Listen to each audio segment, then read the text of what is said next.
Assalamualaikum warahmatullahi wabarakatuh. Selamat pagi Anda semua.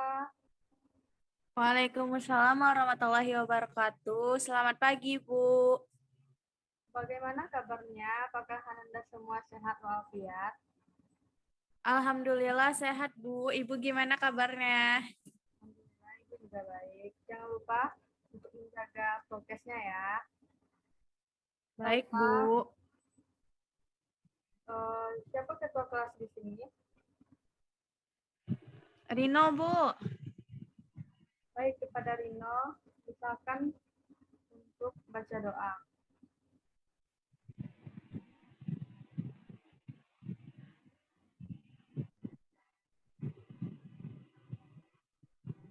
Oh iya, sebelum memulai pelajaran, em, pelajaran kita yang minggu lalu tentang apa ya, Nanda? Tentang pengolahan dari kepenguhan kue, Bu. Baiklah, kalau kali ini kita akan belajar ke Indonesia tentang olahan kue dari kanji dan tepung sagu.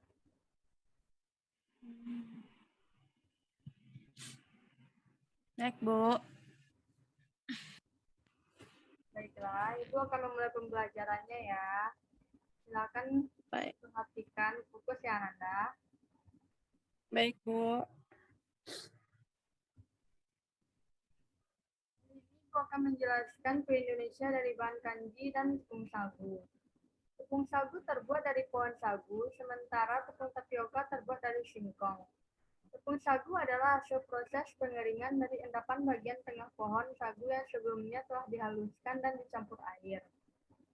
Sedangkan tepung tapioka dan tepung kanji adalah hasil pengiringan dari pati singkong.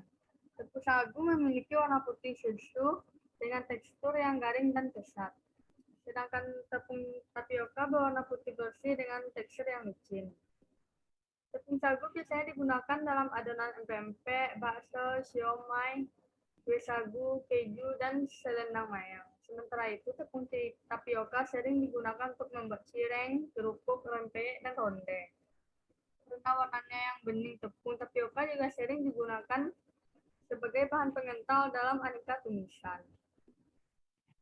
Baiklah, kali ini Ibu akan menjelaskan cara memilih tepung kanji yang baik. Yang pertama itu perhatikan warna tepung. Jangan memilih tepung yang berwarna kusam karena warna kusam bisa jadi pertanda bahwa kualitas tepung tersebut sudah menurun. Yang kedua, perhatikan tekstur tepung. Tepung yang layak dikonsumsi terasa halus dan memiliki ciri yang bisa menempel di bagian tangan dan tidak ada gumpalan tepung. Nah, Ibu juga menjelaskan bagaimana cara memilih tepung sagu yang baik. Sagu yang baik mengandung amilosa lebih tinggi, sehingga sagu yang dihasilkan lebih kering. Bila sagu mengandung amilosa lebih rendah, maka sifatnya basah. Tepung sagu memiliki warna putih susu dan lebih kusam dibandingkan tapioka dan sagu aren. Tepung sagu mudah bau jika sudah lama disimpan. Tepung yang bau berarti kualitasnya kurang baik, jadi sebelum menggunakan tepung sagu, pastikan cium dulu aroma yang keluar dari tepung tersebut. Apabila baunya apek dan tidak enak, maka sudah bisa dipastikan kualitas tepung sagu kurang baik. Apakah Ananda paham? Alhamdulillah paham, Bu. Nah, selanjutnya Ibu akan menjelaskan tentang kandungan gizi kanji dan sagu.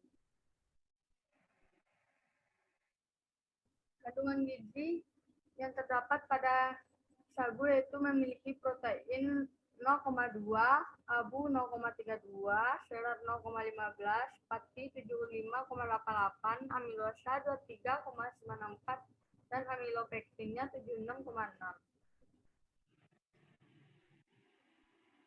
Nah, selanjutnya Ibu menjelaskan hal-hal yang harus diperhatikan dalam pengolahan tepung kanji dan sagu. Yang pertama yaitu berwarna putih susu, kering dan tidak basah. Diolah dari sagu yang berkualitas menggunakan pengiring oven dan memilih harga yang terbaik. Berikutnya itu cara penyimpanan tepung kanji dan sagu yang baik. Apakah Ananda tahu bagaimana cara penyimpanan tepung kanji atau sagu yang baik? Simpan di suhu ruang, Bu, tidak dimasukkan ke dalam kulkas. Nah, Ibu beri tambahan ya, tepung sagu atau kanji biasanya digunakan sebagai pengental kaldu masakan. Seperti saus, puding, kanji akan bertahan tanpa masak kadaluarsa apabila disimpan di tempat yang kering dan tidak terkontaminasi. Agar tetap segar, simpan di tempat sejuk kering dan bersihkan selalu dalam keadaan tertutup meskipun sebentar saja digunakan. Nah, Ibu akan bertanya, apakah Anda tahu kue Indonesia yang terbuat dari tepung kanji dan sagu? Coba tunjuk tangan bagi yang tahu. Saya, Bu. Ya, Fikra. Apa Fikra? Cireng, cilok, cimol, tahu aci. Apakah ada tambahan? Tidak, Bu. Ini akan memberikan resep cara pengolahan kue Indonesia dari tepung kanji dan sagu. Yang pertama yaitu kue cenil. Anda harus mempersiapkan 200, dicatat ya. Ya, Bu. Anda harus mempersiapkan 250 gram tepung kanji, setengah sendok teh garam halus, 125 ml air. Airnya air yang mendidih ya, Nanda. Serta pewarna makanan. Selanjutnya itu setengah butir kelapa yang diparut dan 100 gram gula pasir, tambahkan 1 lembar daun pandan. Cara membuatnya itu campur kanji, garam, serta air, aduk hingga kalis, lalu bagi adonan menjadi beberapa bagian.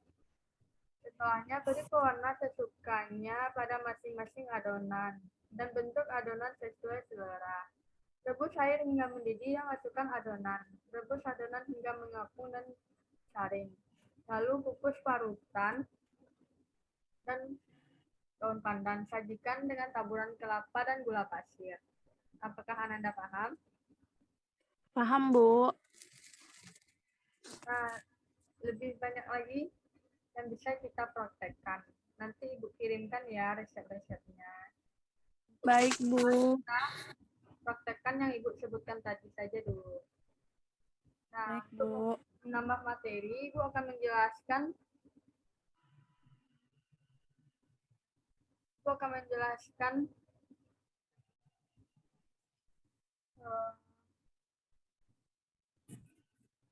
alat persiapan.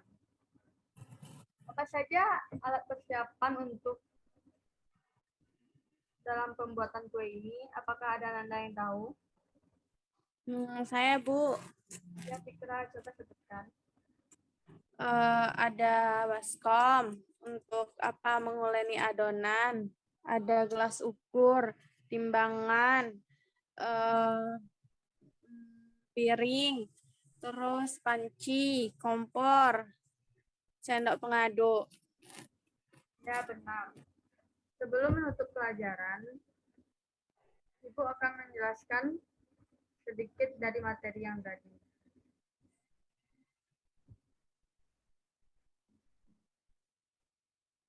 Nah, tepung sagu terbuat dari pohon sagu, sementara tepung tapioka terbuat dari singkong. Tepung sagu adalah hasil proses pengeringan dari endapan bagian tengah pohon sagu yang sebelumnya telah dihaluskan dan dicampur air, sedangkan tepung tapioka dan tepung kanji adalah hasil pengeringan dari pati singkong. Baiklah, sekian materi dari Ibu. Minggu besok kita praktek ya Ananda. Jangan lupa persiapkan alat dan bahannya ya. Baik, Bu. Baiklah, Assalamualaikum warahmatullahi wabarakatuh. Waalaikumsalam warahmatullahi wabarakatuh.